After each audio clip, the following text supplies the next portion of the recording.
व्यासपीठावरील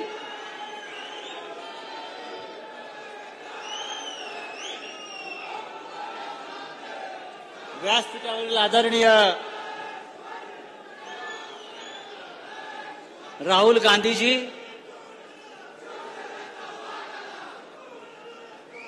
शरद पवार साहेब, नाना पटोलेजी, बाळासाहेब थोरात, जयंतरावजी पाटील,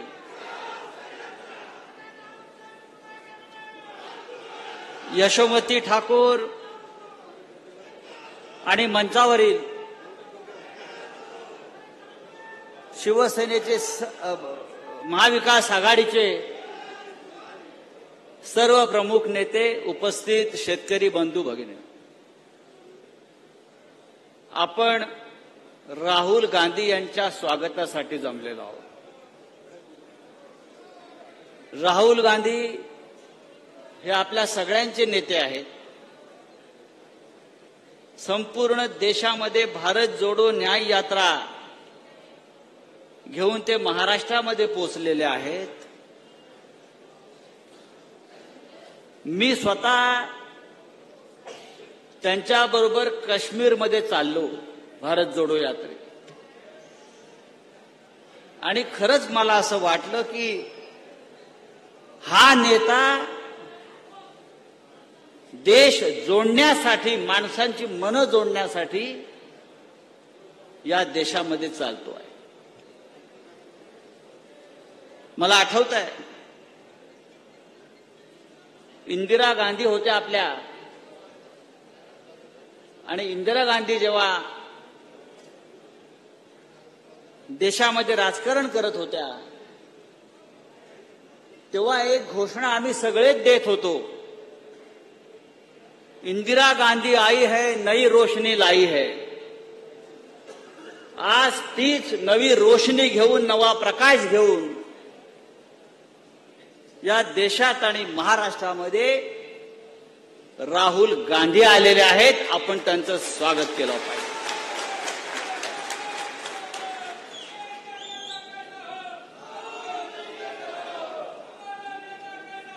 माझं आव्हान आहे,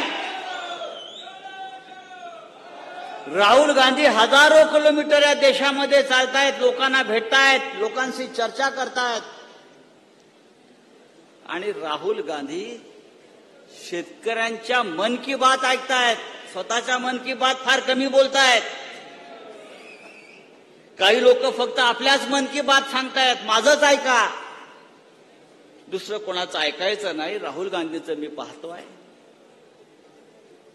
ते शेतकऱ्यांच्या, कष्टकऱ्यांच्या मन की बात ऐकतायत आणि त्या संदर्भात आपल्या भूमिका व्यक्त करतायत.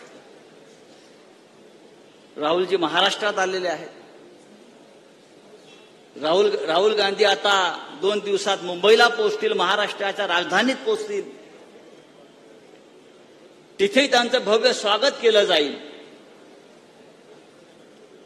पण या देशामध्ये मोदींसाठी, अमित शहासाठी ज्या प्रकारे भाड्याने लोक आणावी लागतात, तशी या भारत जोडो यात्रेमध्ये, भारत जोडो न्याय यात्रेमध्ये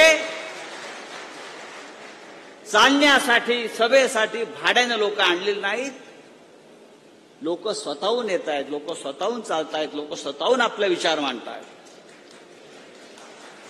आणि हीच आपल्या देशामध्ये परिवर्तनाची नांदी आहे. आपण चांदवडला आहोत. चांदवड ही कांदा नगरी आहे, कांदा नगरी. पण या कांद्यानं शेतकऱ्याला आज पूर्ण रडवलेलं आहे. या देशामध्ये, या महाराष्ट्रामध्ये गद्दार आमदार आणि खासदाराला भाव मिळतो 50-50 कोटी रुपये. बरोबर ना? आमदार खासदाराला, गद्दाराला 50-50 कोटी रुपये भाव दिला जातो, पण शेतकऱ्याच्या कांद्याला भाव मिळत नाही, शेतकऱ्याच्या मालाला भाव मिळत नाही. आणि देशाचे पंतप्रधान हे स्वतःला विश्वगुरू समजतात, जगामध्ये मोठ्या मोठ्या गोष्टी करतात आणि या देशातला शेतकरी मात्र रडतो आहे. ही अत्यंत गंभीर गोष्ट आहे.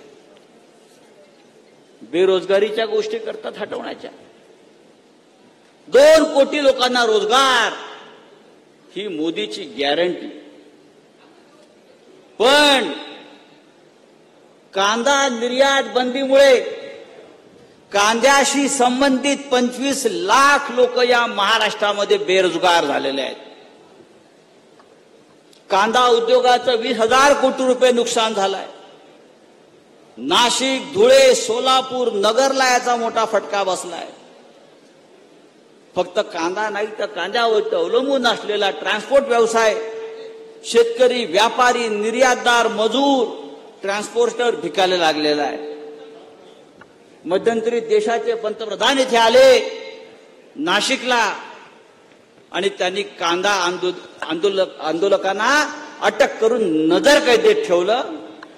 हे आमचं शेतकऱ्यांच्या विषयीचं धोरण आहे. असे पंतप्रधान या देशामध्ये कधी काळी जय जवान जय किसान हा नारा आपण घुमवला होता, हा नारा आपण दिला होता.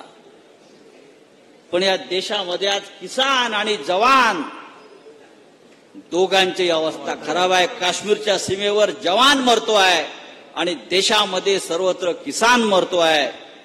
ही या प्रधानमंत्री मोदीची गॅरंटी आहे. आणि म्हणून आपल्याला सगळ्यांना या देशाला उज्ज्वल भविष्याची गॅरंटी देण्यासाठी राहुल गांधीजीने एक यात्रा काढली. राहुल गांधीजी एक संघर्ष करतायत. त्या संघर्षाच्या यात्रेमध्ये आपण सगळ्यांनी सहभागी व्हायला पाहिजे. महाराष्ट्रामध्ये महाविकास आघाडी ज्या 3 पक्ष सामील आहेत, या 3ही पक्षांनी ठरवलेलं आहे. त्यात वंचित बहुजन आघाडी आंबेडकरांची आहे. आम्ही सगळ्यांनी ठरवलेलं आहे की हा जो संघर्ष या देशामध्ये हुकुमशाहीच्या विरुद्ध सुरू आहे, त्या संघर्षामध्ये आपल्या सगळ्यांचं योगदान असायला पाहिजे. हा आपला कांदा शेतकऱ्याला भाव मिळत नाही, पण काही भारतीय जनता पक्षाच्या नेत्यांनी कंपन्या स्थापन केल्या. त्या कंपन्यांचं मूळ गुजरातमध्ये आहे. आमचा कांदा खरेदी करायचा आणि गुजरातच्या माध्यमातून चढ्या किमतीनं विकायचा, अशा प्रकारचा गुजरात पॅटर्न या कांद्याच्या बाबतीमध्ये सुरू आहे. आणि या महाराष्ट्रातल्या शेतकऱ्याला भिकेला लावलेलं आहे. हे कोण व्यापारी आहेत कांद्याचे, ज्या इकडल्या शेतकऱ्यांना छळतायत, नाडतायत? हे अमित शहानी सांगायला पाहिजे. या कंपन्या कोणाच्या आहेत की आमच्या शेतकऱ्याकडून कांदा घेऊन स्वस्तात तिथे बाहेर दिला जातो. या देशामध्ये सध्या एकच गॅरंटी आहे नरेंद्र मोदीची, ती म्हणजे फक्त आम्हीच खाऊ, शेतकऱ्याला खाऊ देणार नाही, शेतकऱ्याचा चुली पेटू देणार नाही, शेतकऱ्यांच्या मुलाबाळांना रोजगार मिळू देणार नाही. आणि हे चित्र आपल्याला बदलायचं असेल तर आपण सगळ्यांनी एकत्रितपणे या ऐक्याची वज्रमूठ आपल्याला दाखवावी लागेल. आणि उद्याच्या लोकसभा निवडणुकीमध्ये या देशाची सूत्र ही इंडिया आघाडीकडे द्यावी लागेल. आणि मला खात्री आहे राहुल गांधी यांच्या भारत जोडो यात्रेला ज्या प्रकारचा प्रतिसाद संपूर्ण महाराष्ट्रात देशात मिळतोय, हे परिवर्तन झाल्याशिवाय राहणार नाही. भारत जोडो यात्रेने एक गॅरंटी नक्की दिलेली आहे. राहुलजींच्या भारत जोडो यात्रेनं एक गॅरंटी नक्की दिलेली आहे, ती म्हणजे नरेंद्र मोदी वापस प्रधानमंत्री बनने नहीं जा रहे हैं. मोदी तो गयो, अमित शाह भी गया, सब चोर और लफंगे गए. ये गारंटी है भारत जोड़ो यात्रा, भारत जोड़ो न्याय यात्रा दे रहे. मैं फिर एक बार इस छत्रपति शिवाजी महाराज की भूमि पर राहुल गांधी जी का स्वागत करता हूं और मैं उनको कहूंगा आपके पूरे संघर्ष यात्रा में महाराष्ट्र आपके साथ रहेगी, महाविकास आघाड़ी आपके साथ रहेगी। जय हिंद, जय महाराष्ट्र। धन्यवाद संजय।